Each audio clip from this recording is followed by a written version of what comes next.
So a few months back, I made a video talking about the inconsistencies in disc golf, and there were just a few comments on there that basically were just like, that's why you throw MVP. MVP is consistent. What you buy is what you get. And I was just like, there's no way. So in this video, I basically want to test out that theory. But in order to show that it's inconsistent, like I'm going to be finding like the same mold, same plastic, the same exact weight, and finding just different variabilities in that. And just so you know, I am including Axiom in that because they're the same company.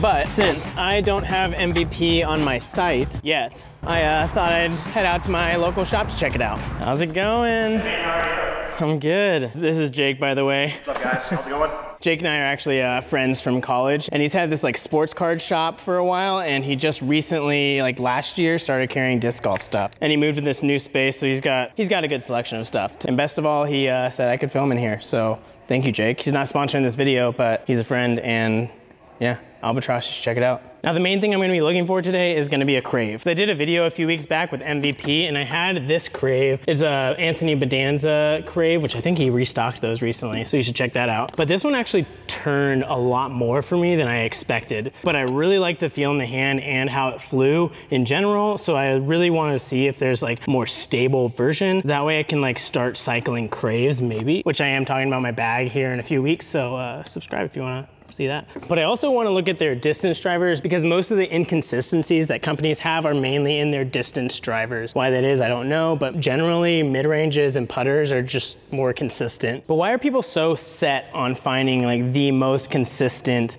company or brand? Well, there are a few reasons for that. One, dang, these are really flat. When you lose a disc, say like this Tenacity, for example, it's easy to just order another one or find another one and have it fly exactly the same. Or when you're buying in bulk from an online store, for example, like apollodiscgolf.com, you have a certainty that those discs are gonna be all the same, or if you order from another place multiple times. It almost like gives you a certain sense of security, kind of like the sponsor for today's video, Aura.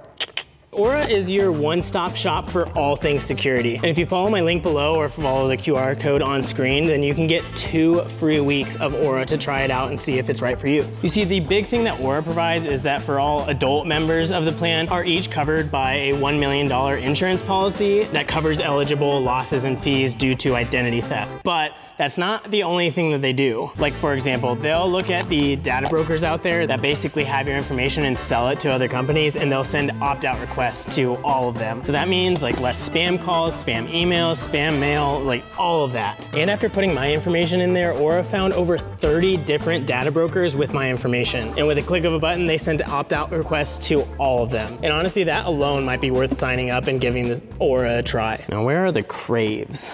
But the biggest thing for me is their password manager. Like with my channel and business, I have so many different accounts to keep track of. So a password manager is essential for me to keep track of all my different passwords and have like legit, secure, different passwords for all of my accounts. Now I know what you're thinking, password managers are pretty cheap, but with all the services that Aura is offering, it's actually cheaper than buying like all those services individually.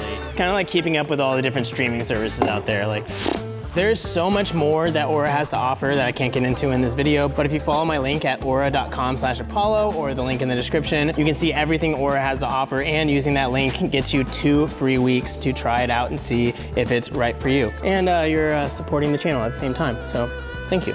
And thank you Aura for sponsoring this video.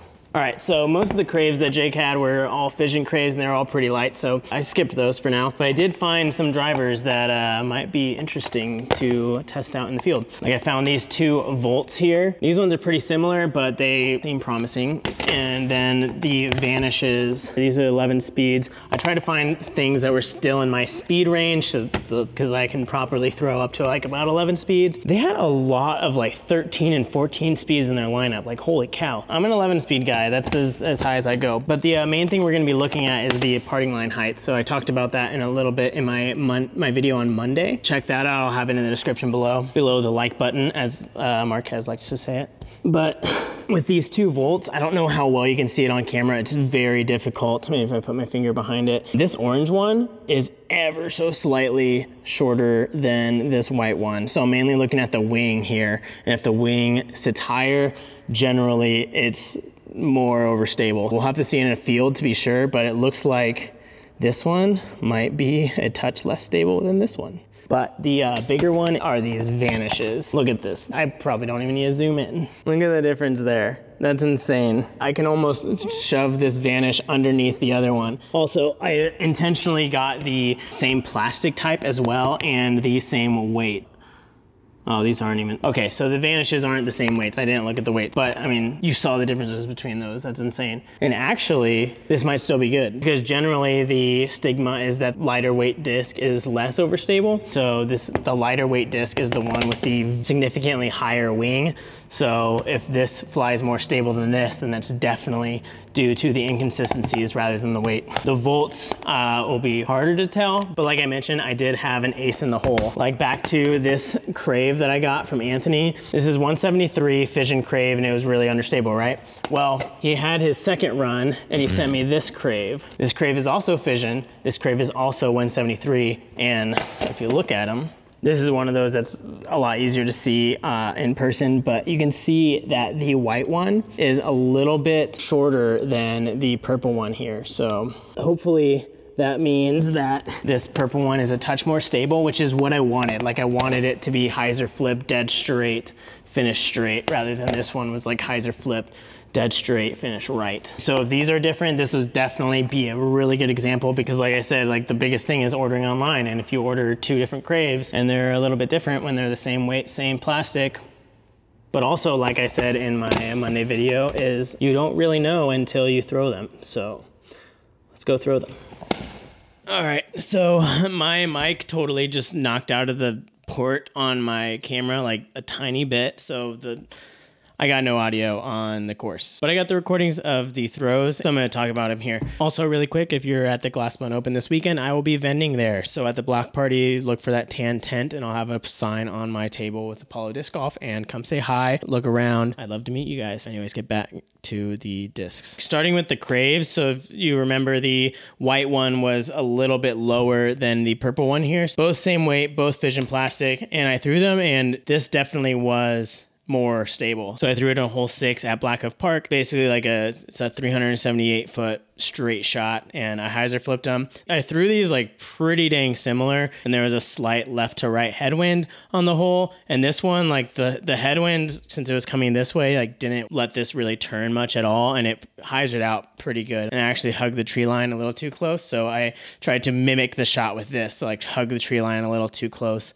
as well, and I did the same shot. This one completely turned over and then came back a little bit. And I saw that consistently like throughout the course. Like another shot I was trying to throw an Anheuser, and there was like a left to right 12 mile per hour wind about, and this one, the wind completely took it and it almost like cut rolled and hit another tree. So it wasn't great. And then this one, I threw it like a similar angle and the wind took it a little bit, but it's like it didn't cut roll. It like pretty much held the entire way and even like panned out to flat. So it was really, really nice. And even in like an open field, like tailwind shots, I had a tailwind, like right to left tailwind, like about 10 miles per hour. And the white Crave, like hyzer flipped up and just dead straight for a while and then faded back. The purple one didn't turn up at all. Like it just held the entire way and hyzered. So these two, very, very nice. Like I might bag both of them, but we're talking about my bag another day. Now the Vanishes were like even more so, you could tell a difference. This blue one is 173, this yellow one's 168, and the 168 one had a significantly higher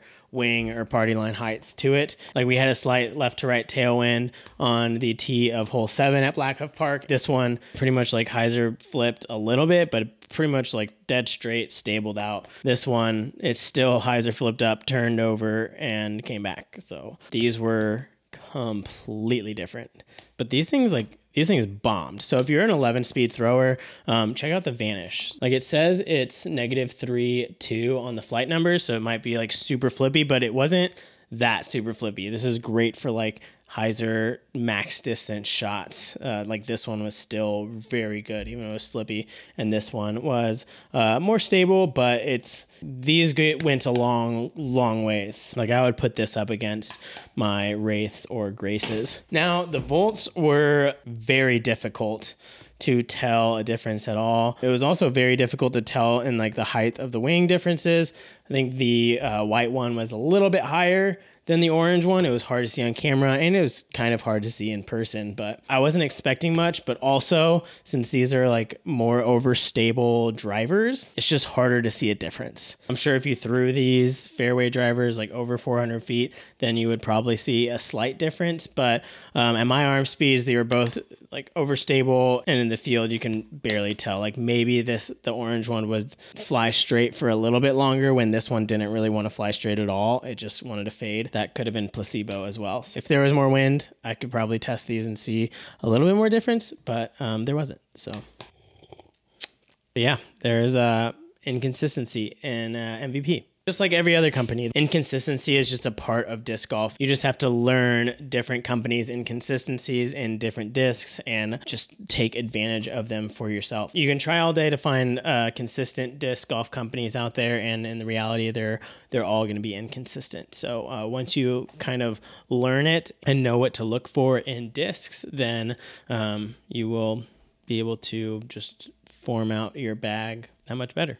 So this is also why a lot of people say, like, if you're shopping for discs and you find one that you really like and there's like 4 or 5 of them, like to get multiples of them, because you don't know when you might find one exactly like it. If you're wondering how to tell the stability of a disc, whether it's like the same mold, trying to find a more overstable version of it, or just discs in general, like the flight numbers aren't on it, or you don't trust flight numbers because flight numbers are iffy, I got a video about that right here. I posted on Monday. If you're going to Glassbone Open, I hope to see you on Saturday.